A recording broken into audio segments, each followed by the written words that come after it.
नमस्कार दोस्तों।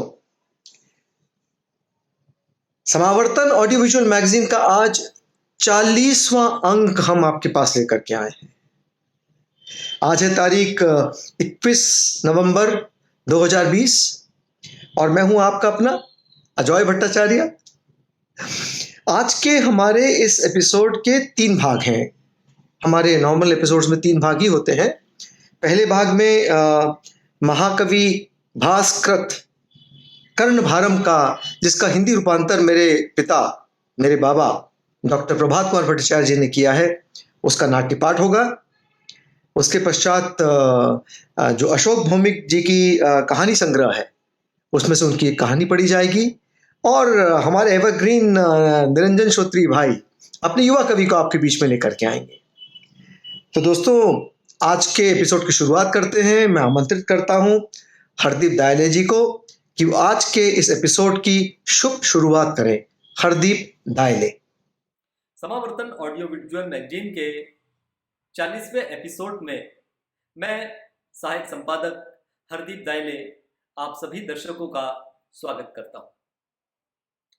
भास नाट्य पाठ में आज हम जिस नाटक को सुनेंगे उस नाटक का नाम है कर्णभारम। महाकवि भास के इस नाटक की हिंदी में पुनर्रचना की है हमारे बाबा डॉक्टर प्रभात कुमार भट्टाचार्य जी ने। इस नाटक का पाठ करेंगे उज्जैन के वरिष्ठ रंगकर्मी श्री गिरजेश व्यास जी। तो लीजिए, पेश है कर्णभारम। नमस्कार।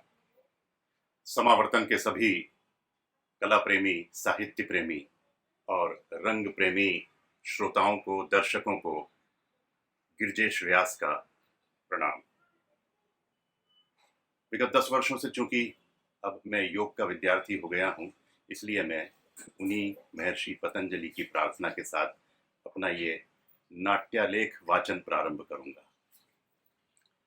योगेन चित्तस्य पदेन वाचाम मलं शरीरस्य च वैद्यकेन योपाकरोत्तम प्रवरम मुनीनां पतंजलिं प्रांजलिर आनतोस्मि।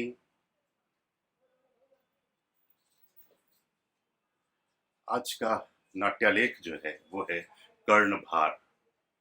भास रचित ये नाटक, जिसका कि रूपांतरण बाबा श्रद्धेय गुरुवर्य प्रभात कुमार जी भट्टाचार्य ने किया है और उन्हीं की वर्चुअल परमिशन से मैं आरंभ कर रहा हूं इसका वाचन।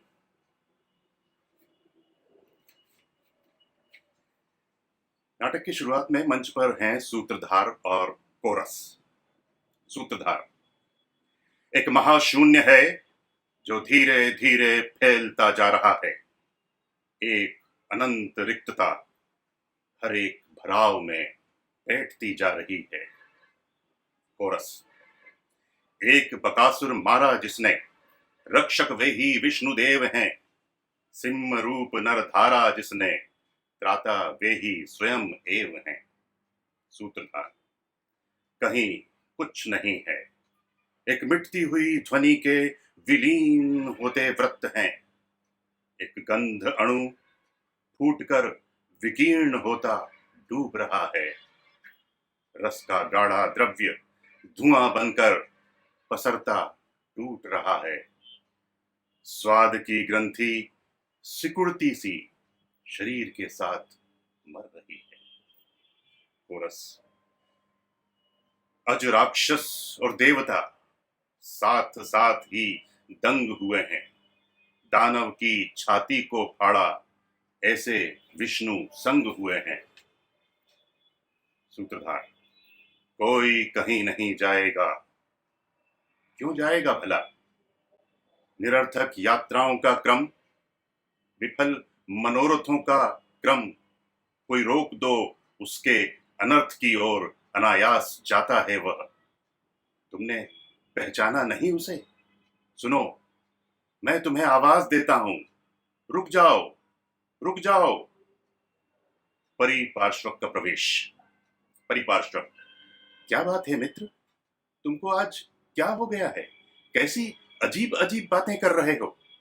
वैसे तो मुझे यहां नहीं आना था, लेकिन तुम्हारी अनर्गल बातों से मैं चौंक गया, भागता चला आया कि पूछूं सूत्रधार महाशय से कि नाटक का क्या होगा। सूत्रधार, बंधु, मैं बहुत थक गया हूं, मुझ में अब और नहीं सहा जाता है। क्यों रोज रोज इस नाटक के बहाने हम उसका स्वत्व छीनते हैं और जानबूझकर भेज देते हैं मौत के रास्ते। परिपार्श्व, हम कहां भेजते हैं मित्र, उसका कर्म उसे ले जाता है। सूत्रधार, उसका यही कुकर्म है कि वह सूर्यपुत्र है और उसकी मां एक कुंवारी कन्या थी। परिपार्श्व, सूर्यपुत्र नहीं मित्र, सूतपुत्र, राधेय। सूत्रधार, चलो सूतपुत्र सही, क्या उसका लांछन इतना भीषण है कि उसे उसका स्वत्व नहीं मिल सकता। परिपार्श्व, सूतपुत्र तो सूतपुत्र है और रहेगा, फिर चाहे जो उसको जैसा बनाना चाहे। सूत्रधार, नहीं मित्र, जन्मना वह है सूर्यपुत्र, कौन्तेय, इस तथ्य को हम भूल नहीं पाते हैं। परिपार्श्व, सूत्रधार मित्र, नाटक की कथा में तुम कुछ ज्यादा ही डूब गए हो, तुम्हें यह भी ध्यान नहीं है कि अभी तो नाटक का मंचन होना है। सूत्रधार, परिपार्श्वक मित्र, कर्ण का चरित्र कुछ इतना अनोखा है कि मैं उसके प्रति एक अद्भुत आसक्ति महसूस करता हूं। परिपार्श्वक, वो देखो, वो देखो, दुर्योधन का सेवक चला आ रहा है, कर्ण के लिए कोई संदेश लेकर। सूत्रधार, तब तो जाना पड़ेगा। परिपार्श्वक, दुखी मत हो मित्र, यह नाटक तो नाट्याचार भास ने लिखा है, कर्णभार। ऐसा करो, एक नाटक भट्टाचार्य जी से लिखवा लो कर्ण के चरित्र पर। सूत्रधार, भट्टाचार्य यानी वो नाटककार। परिपार्श्वक, हाँ हाँ वही, अरे उसी ने तो ये पुनर्रचना की है। भट्ट का प्रवेश होता है इस बीच में। परिपार्श्वक, अरे भट्ट तो आ भी गए। सूत्रधार, चलो चलो भागें। भट्ट, अर्जुन का ध्वज आगे है, अनेक राजा हाथी घोड़े सिंहनाद वे करते हैं, कौन किसी की किस्मत फोड़े। कर्ण बली है बात सही, सूर्य दमक की आभा भारी, लेकिन जैसे मेघ घिरा, क्यों उदास कैसी लाचारी। कर्ण बली है क्यों उदास, युद्ध पूर्व यह चिंता कैसी, कौन बताए हमें आज सिंह दशा मृग शावक जैसी। कर्ण के सारथी शल्य का प्रवेश होता है मंच पर। शल्य, कौन हो तुम। भट्ट, महाराज दुर्योधन का सेवक हूं, नाम जयद्राथ। शल्य, जयद्राथ, कोई संदेश है। भट्ट, संदेश लाया हूं अंगराज कर्ण के लिए। शल्य, अंगराज, यूं तो प्रस्तुत है युद्ध के लिए, किंतु। भट्ट, किंतु क्या शल्यराज। शल्य, तुम उदास क्यों हो जयद्राथ। भट्ट, हम सेवकों की क्या उदासी और क्या हर्ष। शल्यराज, हम न स्वयं उदास होना जानते हैं, न ही जानते स्वयं खुश हो जाना। हमारे स्वामी जब खुश होते हैं तब हम खुश होते हैं, और स्वामी जब उदास होते हैं तब हम भी उदास हो जाते हैं। शल्य, ठीक कहा तुमने जयद्राथ, अनुचर होते हैं छाया समान, छाया तो स्वमेव हिल भी नहीं सकती। भट्ट, अपराध क्षमा हो तो कुछ पूछूं। पूछो जयद्राथ।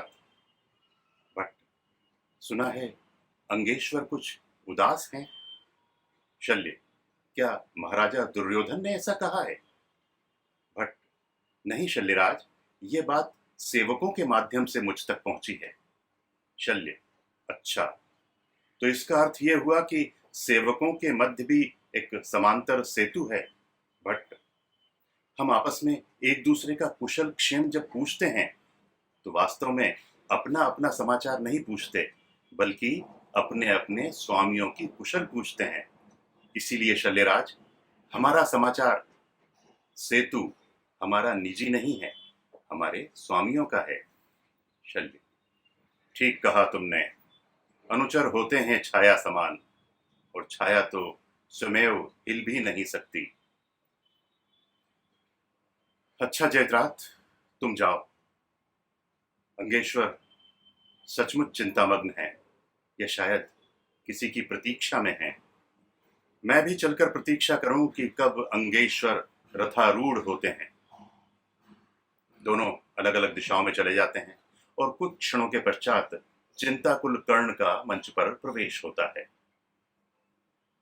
कर्ण एक महाशून्य है जो धीरे धीरे फैलता जा रहा है। एक अनंत रिक्तता हर एक भराव में बैठती जा रही है। अगर मुझे तो युद्ध की तैयारी करनी है।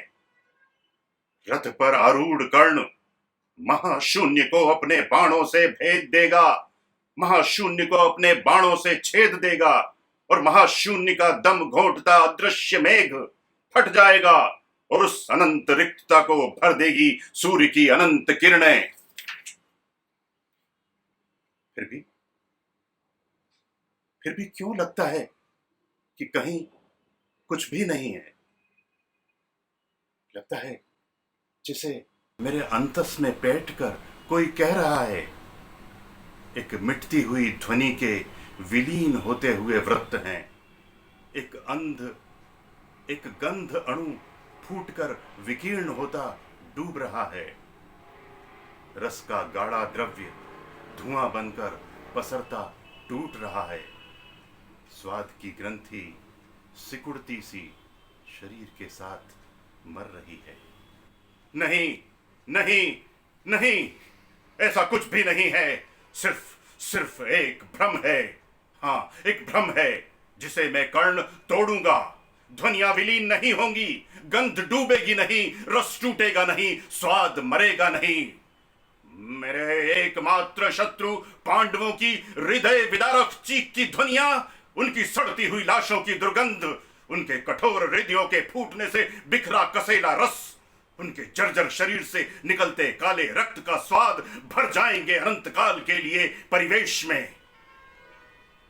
यदि होता नहीं बैर मुझको उन सबसे, यदि होता नहीं बैर मुझको उन सब से जो मुझे स्वीकार नहीं करते थे क्षत्रिय रूप में, तो मैं अस्त्र विद्या सीखने क्यों जाता परशुराम के पास, क्यों बोलता झूठ भृगुवंश केतु मुनिवर परशुराम से। दोस्तों, कैसा लगा आपको गिरिजेश व्यास जी का नाट्य पाठ? मुझे बहुत पसंद आया। वैसे मैं आपको बताऊं दोस्तों, गिरिजेश जी एक बहुआयामी व्यक्तित्व धराते हैं। जहां तक मैं जानता हूं, स्टेट बैंक ऑफ इंडिया में एज अ मैनेजर वो रिटायर किया उन्होंने। और जहां तक उनके चॉइस का जो कैरियर था उनका, जिसमें कि talk shows, announcer, TV plays, films, theatre, उन्होंने तकरीबन 42 नाटकों में भाग लिया और करीबन 240 एपिसोड्स में, शोज में उन्होंने स्टेज परफॉर्म किया। जो कुछ नामांकित उनके प्लेस थे उसमें से आधे अधूरे, खामोश अदालत जारी है, एक रुका हुआ फैसला, माउस ट्रैप, नहले पर दहला, वो लम्हात ही कुछ ऐसे थे, इत्यादि इत्यादि। इनका जो परिचय है गिरिजेश जी का, वो एक एपिसोड में तो मैं पूरा नहीं करूंगा। कल जब मैं आपके बीच में रविवार के दिन फिर आऊंगा, तब मैं इनके परिचय का कुछ और भाग, जो इनके अचीवमेंट्स है उसके बारे में आपको बताऊंगा। हाँ, आज इतना जरूर बता दूं कि आप गिरिजेश जी एक ख्याति नाम योगा ट्रेनर हैं, आयुष एक्रेडिटेड हैं और QCI लेवल 2 उन्होंने किया है। तो चलिए दोस्तों, आज के इस एपिसोड को आगे बढ़ाते हैं और अशोक भौमिक कहानी संग्रह के लिए मैं आमंत्रित करता हूं। उसके कहानी के पाठ के लिए मैं आमंत्रित करता हूं पंखुड़ी वक्त जोशी को।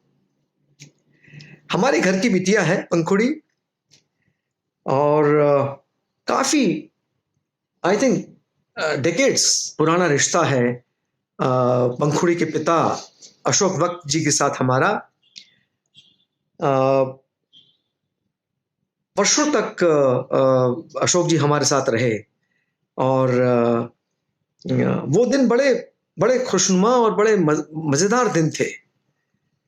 मुझे उम्मीद है कि अशोक भाई को भी वो बातें याद रही होंगी।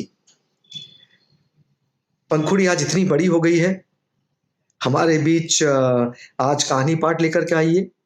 तो चलिए, मैं आमंत्रित करता हूँ आपको पंखुड़ी, आइए और अशोक भौमिक कहानी संग्रह में उनके द्वारा लिखित कहानी का पाठ करके सुनाइए।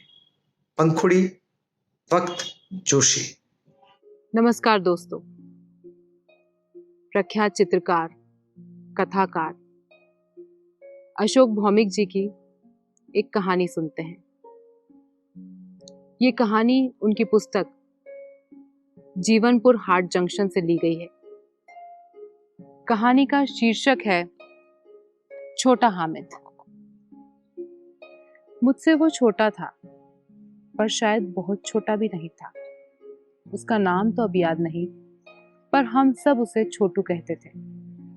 बड़े होते हुए मुझे वो जब भी याद आया, वो अपनी शक्ल, सूरत, कपड़ों और मासूमियत के कारण बचपन में पढ़ी हुई प्रेमचंद की कहानी ईदगाह का नन्हा नायक हामिद की याद दिलाता रहा।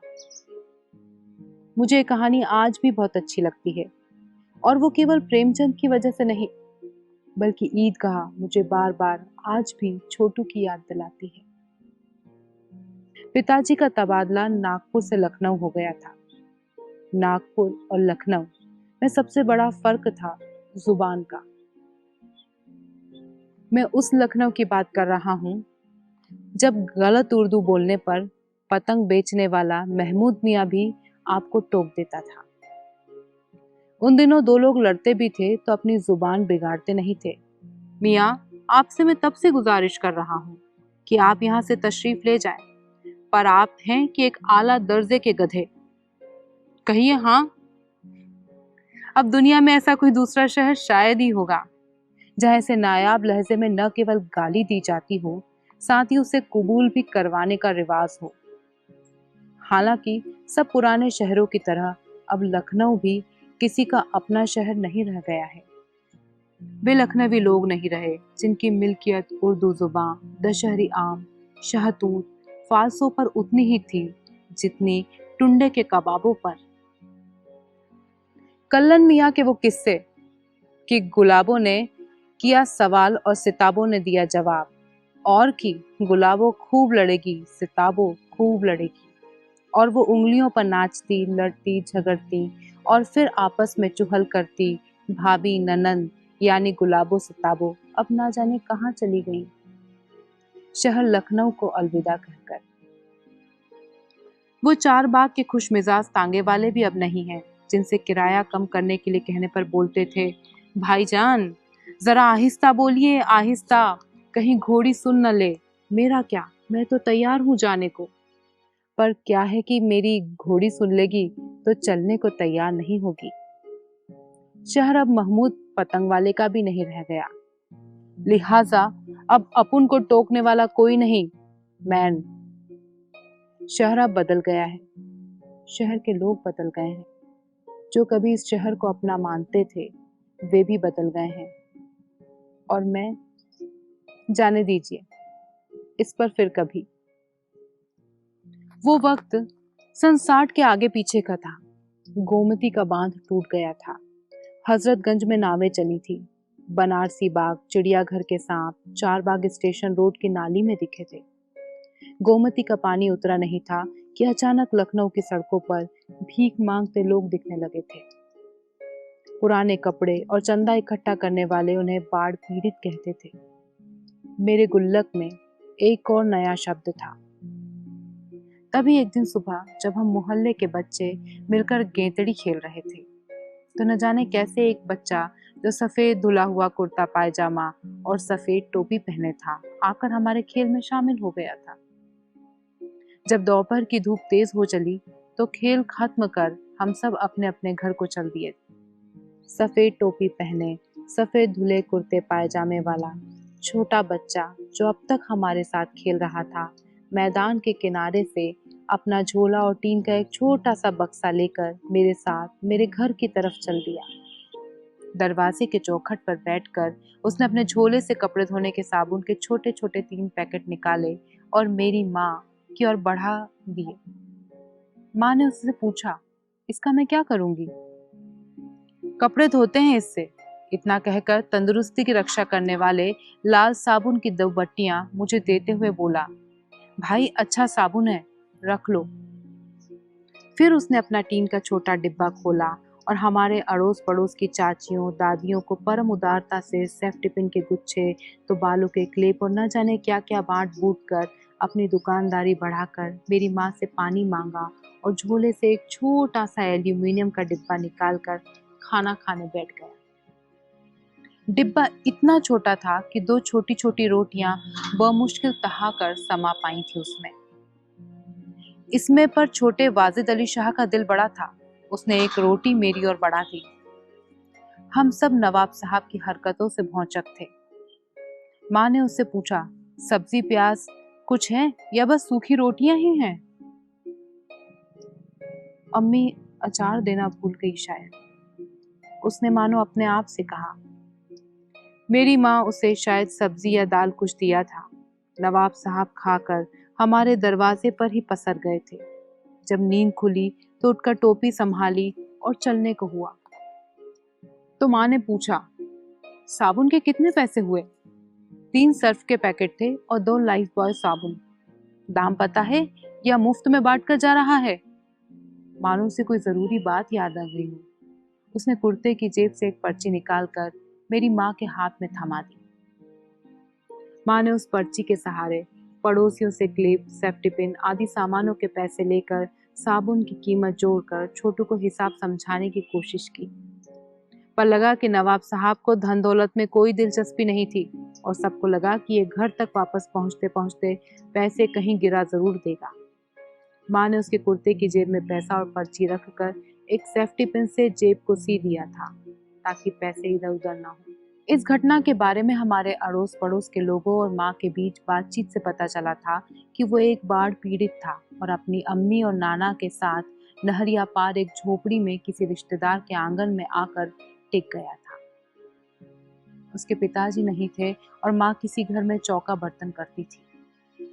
छोटू के नाना बिसात खाने से कंघी, क्लिप, सेफ्टी पिन वगैरह सस्ते में खरीद लाते थे और उसकी अम्मी उन सब सामानों को छोटू के झोले और टीन के बक्से में डालकर अपने खुदा के जिम्मे उसे छोड़ देती थी।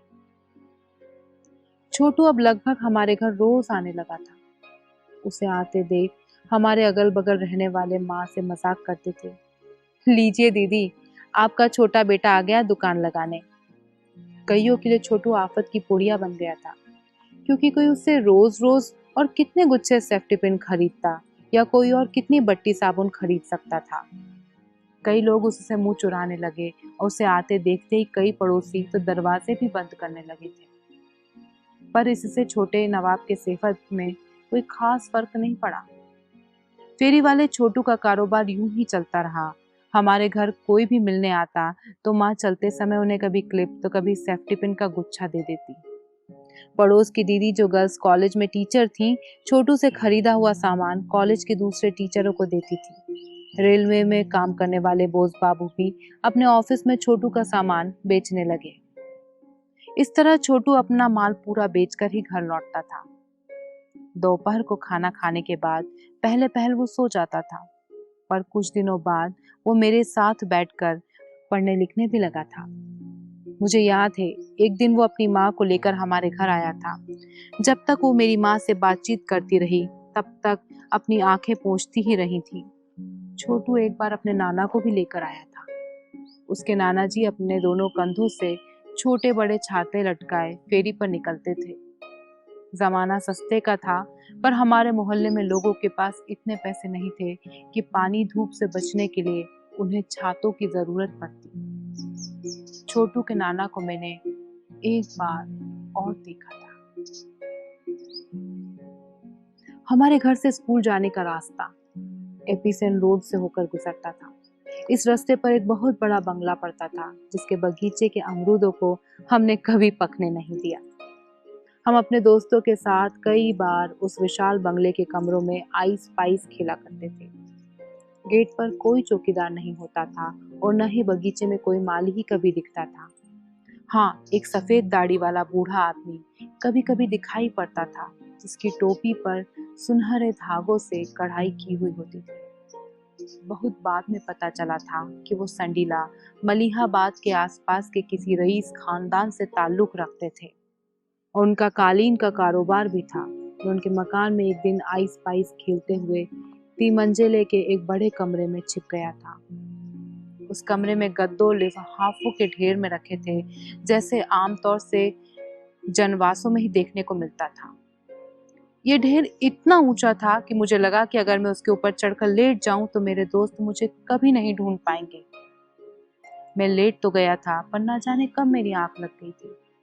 कब तक सोता रहा अब ये याद नहीं, पर जब आंख खुली तो देखा कि दिन ढल चुका था। इस बंगले में कितने कमरे थे इसका अंदाजा मुझे नहीं था, और दिन के ऐसे वक्त इसके कमरे, आंगन, बरामदे मुझे भूल भुलैया जैसे लग रहे थे, जहां अब अंधेरा घना हो रहा था। मैं इतना घबरा गया था कि भागता हुआ फाटक तक पहुंचा था और फिर बिना रुके फाटक पार कर अपने घर के दरवाजे पर पहुंचकर ही सांस ली थी। इस घटना से शायद मैं इतना डर गया था कि मैं फिर कभी इस बंगले के अंदर नहीं गया। दोस्तों, अब आमंत्रित करता हूं हमारे एवरग्रीन मित्र निरंजन श्रोत्री भाई को कि वो आए और अपने युवा कवियों को लेकर के कुछ अच्छी बढ़िया कविताएं सुनाएं। निरंजन श्रोत्री जी। नमस्कार। आज सुनते हैं अरबाज खान को। अरबाज खान एक ऐसे युवा कवि हैं जो वैसे तो सिविल इंजीनियर हैं, लेकिन साथ ही में उनका साहित्य से गहरा जुड़ाव है और उन्होंने हिंदी साहित्य में एमए भी किया है, नाटकों में भूमिकाएं निभाई हैं और अशोकनगर में रहते हैं और वहाँ के प्रलेस और इप्टा से उनका जुड़ाव रहा है। अरबाज खान की कविताओं में एक विशेष किस्म का तेवर आपको दिखाई देगा, खास करके अल्पसंख्यकों के का जो सामाजिक परिवेश है, उनकी जो परेशानियां हैं, उनका जो उनके प्रति जो बाकी समाज का व्यवहार है और उनके अंतर विरोधों पर भी उंगली रखते हैं अरबाज खान। उनका ये अलग तेवर उनको हमारे कई युवा कवियों से अलग करता है। बुर्का उतार लेना बेटा, ऐसी कविताएं उनकी बहुत चर्चित कविताएं रही हैं। तो आइए सुनते हैं आज युवा कवि अरबाज खान को। नमस्कार, मैं अरबाज खान अपनी कुछ कविताओं के साथ आपके समक्ष प्रस्तुत हूँ। मेरी पहली कविता है बुर्का उतार लेना बेटा। सईदा भेज रही है अपनी नई बहू को मायके, पहला लिवाना है लेने आया है उसका भाई। पर सईदा है कि चिंता में है, एक एक सामान जमाती है, पूरी तैयारियां कराती है, कुछ कहना चाहती है फिर चुप हो जाती है। सईदा घर की बड़ी है, वही है पीढ़ियों से बनी इज्जत की रखवालन। उसे ही सिखाना है बच्चों को कुरान की आयतें, लेकिन आज वो कुछ देर को सभी आयतें भूल जाना चाहती है। याद रखना चाहती है समधन से किया वादा, बेटी लेकर जा रही हूँ, रखूंगी बेटी बनाकर, करूंगी बेटी जितनी फिक्र। उसे फिक्र होती है, उड़ती उड़ती खबरों ने उसे कर दिया है वाकिफ देश में बने नए माहौल से। उसके अंदर भी समा गया है नया डर, इसलिए भारी मन लेकर अजाब और सवाब की चिंता किए बगैर जाते जाते अंत में अपनी पूरी ताकत बटोर कर कह ही देती है, गांव से जैसे ही बाहर निकलो बुर्का उतार लेना बेटा, रास्ते में समझदारी से काम लेना। अगली कविता है पढ़ोगे नहीं तो ठेला डकाओ। एक शिक्षिका कक्षा में अक्सर कहती थी, पढ़ोगे नहीं तो ठेला धकाओगे। पता नहीं वे अपने अनुभव से कहती थीं या सुना था उन्होंने ऐसा कहीं, लेकिन आकर्षित करता था मुझे यह वाक्य इतना कि जब मैंने पढ़ाना शुरू किया तब अपनी कक्षा में ज्यों का त्यों इसे दोहराया कई बार। लेकिन आज पछताता हूँ, अपने विद्यार्थियों से मांगना चाहता हूँ माफ़ी। पढ़े लिखे भी तकाने को ठेला विवश हैं, इस महादेश में अनपढ़ भी सेठ साहूकार हैं। सच तो यह है कि पढ़े लिखे या अनपढ़ होने का ठेला धकाने से कोई वास्ता नहीं, यह तो मजबूरी की बात है। मुझे रोज मिलते हैं कितने ही बेरोजगार किसी छोटी मोटी नौकरी की आशा में लगी हैं उनकी आंखें। सोचते हैं कोई कंप्यूटर ऑपरेटर का काम ही मिल जाए, बस चल जाए खर्चा पानी। पढ़े लिखों को यह समाज मेहनत के काम करने पर शर्मिंदा जो करता है। कितने ही लड़ते हैं, खड़े हो रहे हैं इस शर्मिंदगी के खिलाफ। कहने वालों की बातों पर कान नहीं धरते, थक हार कर वे आखिर में ठेला लगा रहे हैं। कोई मोमोज बेच रहा है, कोई पेटीज बेच रहा है, किसी ने सब्जी का ठेला लगा रखा है, कोई कपड़े सिल रहा है, तो कोई किराए की दुकान में समोसे बेच रहा है, कोई फेरी लेकर गांव-गांव जाता है, कोई दुकान दुकान गुटखा बेचता फिरता है। जिसको जो मिल रहा है कर रहा है, करवा रही है मजबूरी। और हाँ, मजबूरी का पढ़ने ना पढ़ने से कोई नाता नहीं, इसलिए अब मैं किसी से भी कहते ठटकता हूँ, पढ़ोगे नहीं तो क्या करोगे, बल्कि कहता हूँ जो कर सको अपने परिवार के लिए करना, बस खुद के भीतर घुट घुट के मत मारना। अंतिम कविता है, मैं बारिश देख रहा हूँ। मैं बारिश देख रहा हूँ, मुझे हमेशा से पसंद है तेज बौछार को जमीन पर गिरकर बहते हुए पानी में बदल जाते देखना। उल्टियों से गिरते हुए पानी के नीचे नहाते बच्चे याद दिला रहे हैं कि कभी मैं भी खड़ा था वहाँ, नंग धड़ंग खेल रहा था बहते हुए पानी से, उचक रहा था मेंढकों सा। फिलहाल तो मैं कर रहा हूँ नए मौसम का स्वागत। अच्छा हो या बुरा, मौसम का स्वागत तो करना ही पड़ता है।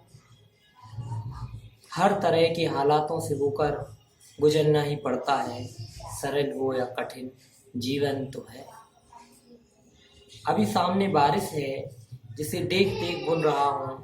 बीते कल से आने वाले कल के बीच कुछ उलझा सा, यह उलझा हुआ इतना सा भी स्पष्ट नहीं, लेकिन जो है बस यही है।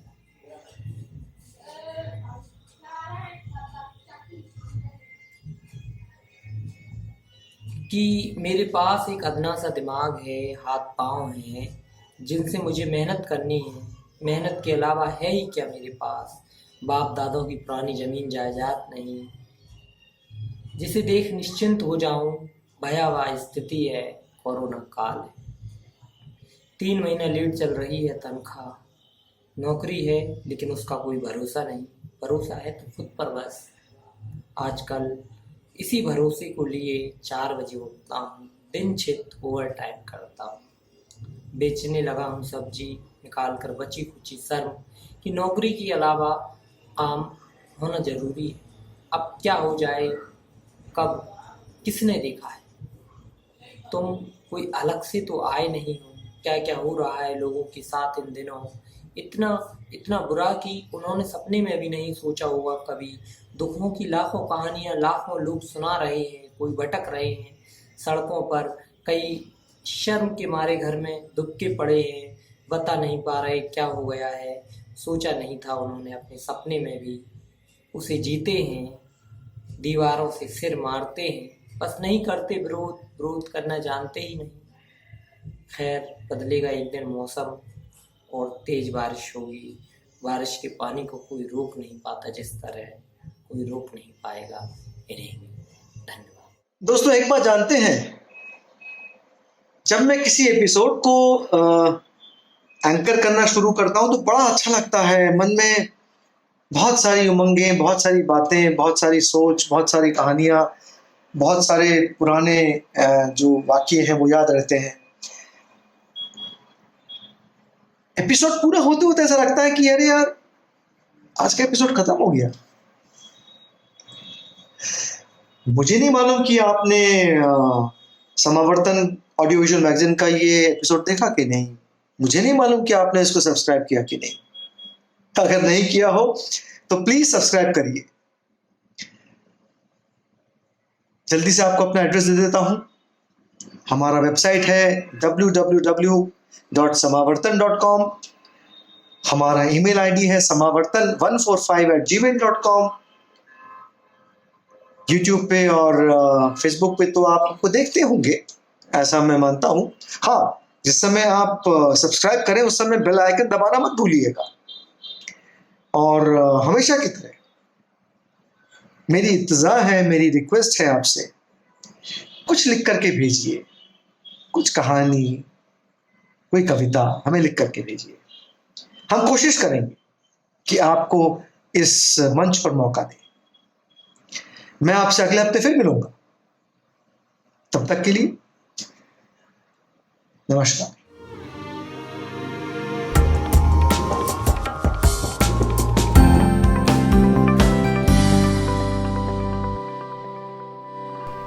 इस वीडियो के नीचे डिस्क्रिप्शन बॉक्स में चैनल का लिंक दिया हुआ है।